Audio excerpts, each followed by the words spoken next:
नमस्कार, आपको दिखाएंगे इस वक्त की सभी खबरें एक एक मिनट में, लेकिन इससे पहले एक बड़ी खबर आ रही है संभल से, जहां पर सादात बाड़ी शिव मंदिर में आग लग गई है। महाशिवरात्रि पर पूजन के दौरान ये आग भड़क गई। हादसे में जान माल का कोई नुकसान नहीं हुआ, लेकिन आग बड़ी थी। किस कदर आग भड़की मंदिर के भीतर, ये देखिए जरा सी चूक और आग का बवंडर, आग की लपटें मंदिर के भीतर से विकराल रूप। दमकल विभाग ने काफी मशक्कत के बाद आग पर काबू पा लिया है, ऐसी खबर आ रही है। सुनील मिश्रा हमारे संवाददाता मेरे साथ जुड़ गए हैं संभल से। सुनील, क्या अपडेट, कैसे लगी आग? देखो अजय, मैं आपको बता दूं, संभल का प्राचीन बहुत पुराना मंदिर सादात बाड़ी मंदिर है। यहाँ जनपद के हजारों श्रद्धालु, जिसमें संभल के होते हैं, रामपुर के होते हैं, बदायूं में श्रद्धालु, इनकी यहाँ मनौती पूरी होती है। ये महाशिवरात्रि पर कांवड़ चढ़ाने आते हैं। आज यहाँ पे आग लगी है मंदिर परिसर में, भयंकर आग लगी है। इसकी लपटें उठती हुई देखी जा सकती हैं। और उसके बाद में यहाँ पे पूजन रोका गया है, अफरा तफरी मची है। हालांकि एसपी का ये कहना है कि यहाँ पर कोई जनहानि, संपत्ति हानि नहीं हुई है, लेकिन ये बड़ी घटना है जी। जाहिर तौर पर आग लगी कैसे, क्या सुनील अब तक जानकारी मिल पा रही है, और क्या आग पर काबू पा लिया गया? संबंध में एसपी के टेलीफोनिक बयान की बात करें, उनका कहना है कि कांवड़ के साथ धूप अगरबत्ती रही होगी, उससे आग लगी है। इसमें कोई उसकी संभावना नहीं है कि कोई साजिश रही हो। हाँ, लेकिन प्रशासन ने सूचना देने में देरी की है। जब हम लोगों ने इनसे पूछा है तब इन्होंने बताया इतने बड़े मामले को प्रशासन छुपा रहा है जी। तो ये संभल में एक मंदिर में आग भड़की, लापरवाही की वजह से शायद कहा जा रहा है, मगर आग पर अब काबू पा लिया गया है।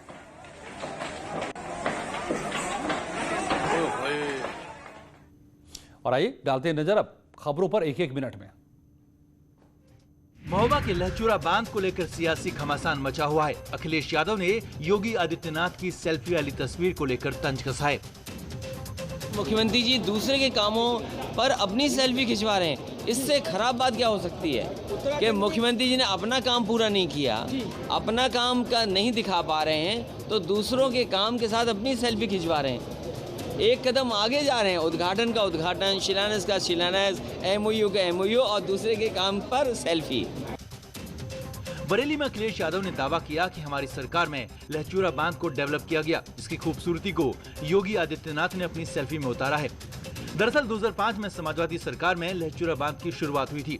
2007 में बीएसपी सरकार आने पर परियोजना ठंडे बस्ते में चली गई। 2012 में अखिलेश यादव सरकार आने के बाद फिर काम शुरू हुआ। ऐसे में अखिलेश यादव ने एक बार फिर से दावा किया है कि हमारी योजनाओं का श्रेय लेने का काम योगी सरकार कर रही है, अपना काम कुछ नहीं कर पाई। योगी आदित्यनाथ हाल ही में बुंदेलखंड के दौरे पर गए थे, जहां उन्होंने महोबा में विकास कार्यों की जमीनी हकीकत को देखने का काम किया। इस पर बीजेपी ने अपना स्टैंड साफ कर दिया है। अखिलेश यादव के बयान पर पलटवार किया है। अखिलेश यादव जी झूठे दावों और अधूरे कामों के आधार पर 2017 और 2019 में जनता ने आपकी पोल खोल दी है, फिर भी आप अभी उसी रास्ते पर चल रहे हैं। लहचूरा बांध 1910 में बना, उस पर पुनः काम 1978 में शुरू हुआ, जिसे आप अपना बता रहे हैं। दरअसल योगी आदित्यनाथ महोबा में विकास कार्यों की समीक्षा करने पहुंचे थे, जहां उन्होंने लहचूरा बांध पर एक सेल्फी ली थी, जो अब सोशल मीडिया पर वायरल हो रही है। इसी तस्वीर को शेयर करते हुए अखिलेश यादव ने लिखा, शुक्र है तस्वीर तो उनकी अपनी है, काम भले ही किसी और का है। महाशिवरात्रि के मौके पर सीएम योगी आदित्यनाथ गोरखपुर में हैं। इस मौके पर पीपीगंज के भरोहिया शिव मंदिर पहुंचे, जहां विधिवत पूजा अर्चना की। तस्वीरों में देखिए, योगी आदित्यनाथ पूजा करते हुए दिखाई दे रहे हैं। वैसे भी योगी आदित्यनाथ का पूजा पाठ से लगाव जग जाहिर है। इसे मुख्यमंत्री सियासी हथियार के तौर पर भी इस्तेमाल करते हैं और विपक्ष पर हमला भी करते हैं। लेकिन शिवरात्रि के मौके पर शिव मंदिर में पूजा पाठ की ये तस्वीरें न सिर्फ लोगों को आकर्षित कर रही हैं, बल्कि योगी आदित्यनाथ का भगवान के प्रति अटूट आस्था का प्रतीक भी है। इस मौके पर योगी आदित्यनाथ ने बीजेपी कार्यकर्ताओं से मुलाकात की और प्रदेश के विकास कार्यों को लोगों तक पहुंचाने की अपील की। यूपी में पंचायत चुनाव के जरिए बीजेपी ने 2022 की जमीन तैयार करनी शुरू कर दी है। पंचायत चुनाव के लिए जिला और मंडल स्तर पर बीजेपी कार्यकर्ता ग्राम पंचायत स्तर तक जाकर जनसंपर्क अभियान चलाएंगे। इन कार्यक्रमों में योगी सरकार के मंत्री से लेकर विधायक और सांसद ग्राम चौपाल लगाने का काम करेंगे। दरअसल बीजेपी की रणनीति पंचायत चुनावों में ज्यादा सीटें जीतकर अपनी धमक दिखाने की है, ताकि लोगों को आगे आने के लिए संदेश दिया जा सके।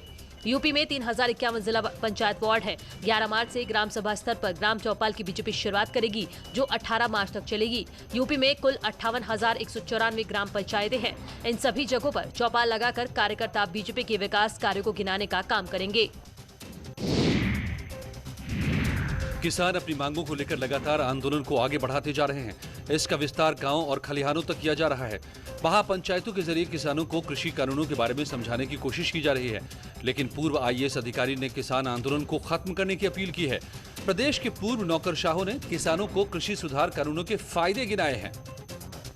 कृषि कानूनों के खिलाफ किसानों के आंदोलन को 100 दिनों से ज्यादा का समय हो चुका है, लेकिन इस बीच अब उत्तर प्रदेश के पूर्व नौकरशाहों ने पत्र लिखकर किसानों से आंदोलन को खत्म करने की अपील की है।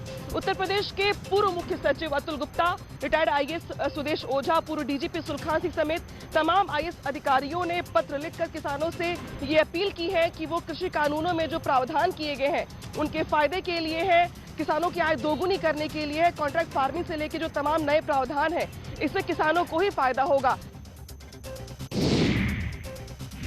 संबल की रहने वाली एक मुस्लिम महिला ने योगी आदित्यनाथ से मदद की गुहार लगाई है।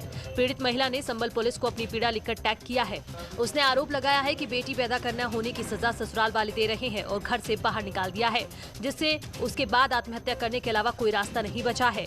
दरअसल पीड़ित महिला का आरोप है कि ससुराल वाले 2 बार गर्भपात करा चुके हैं, जिसकी शिकायत चंदौसी कोतवाली में की गई। इस ट्वीट के सामने आने के बाद संबल पुलिस सक्रिय हो गई है और आरोपियों के खिलाफ केस दर्ज कर कार्रवाई की तैयारी कर रही है। मुंबई से सटे ठाणे में अंबरनाथ इलाके की एक बिस्किट फैक्ट्री में भीषण आग लग गई। दरअसल अंबरनाथ के MIDC परिसर में बिस्किट कंपनी है, जहां सुबह 6 बजे आग लगी, जिसे बुझाने के लिए घंटों तक कड़ी मशक्कत करनी पड़ी। खबर है कि इस आग में काबू पाने में इसलिए भी दिक्कत हुई क्योंकि धुएं का गुबार मुश्किल बढ़ा रहा था। गनीमत रही कि आग पर काबू पा लिया गया। वहीं कानपुर देहात के अकबरपुर कोतवाली के रनिया इलाके में एक टायर फैक्ट्री में भीषण आग लग गई, जिससे भारी नुकसान होने की आशंका है। इस आग पर दमकल विभाग की मदद से काबू पाया गया। जबकि नोएडा के एक सेक्टर में कंपनी में आग लग गई। इस आग को बुझाने के लिए दमकल की 6 गाड़ियां लगानी पड़ी, तब जाकर आग पर काबू पाया गया। खबर है कि इस आग से लाखों का सामान जलकर खाक हो गया।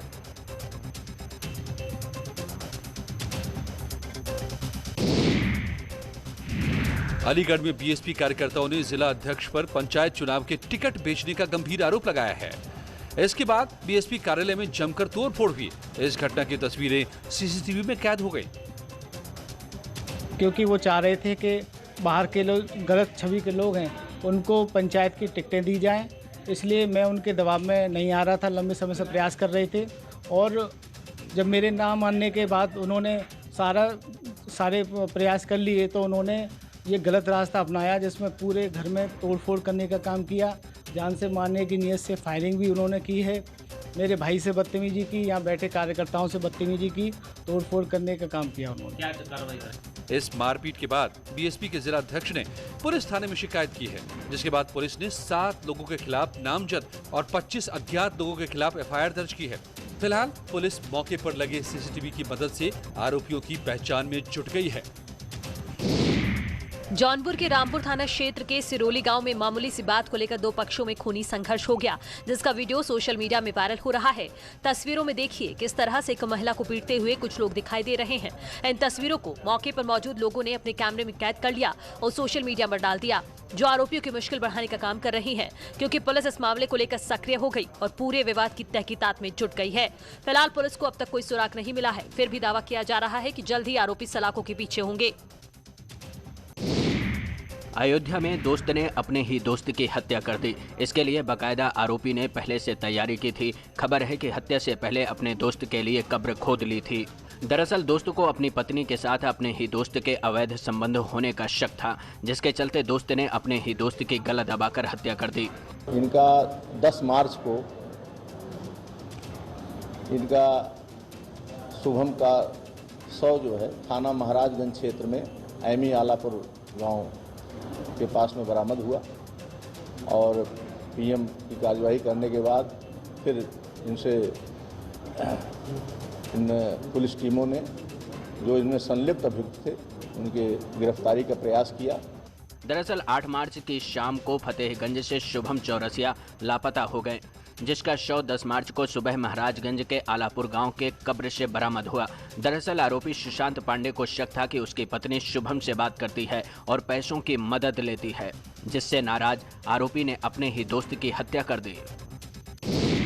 आज दिनांक 11/3/2021 को विशेष न्यायालय पुलिस आयुक्त गौतम बुद्ध नगर के आदेशानुसार अभियुक्त निजामुद्दीन उर्फ निजाम उर्फ मुनीम पुत्र हाजी जुम्मा निवासी नई आबादी कस्बा व थाना दादरी जनपद गौतम बुद्ध नगर द्वारा अपराध की दुनिया में प्रवेश करके अवैध रूप से अर्जित की गई संपत्ति को उसके आश्रित पुत्रगण नदीम मलिक व फिरोज मलिक कुल क्षेत्रफल 472 वर्ग गज अर्थात 394.64 वर्ग मीटर स्थित ग्राम हल्दौनी थाना इकोटेक 3 को गैंगस्टर अधिनियम की धारा 14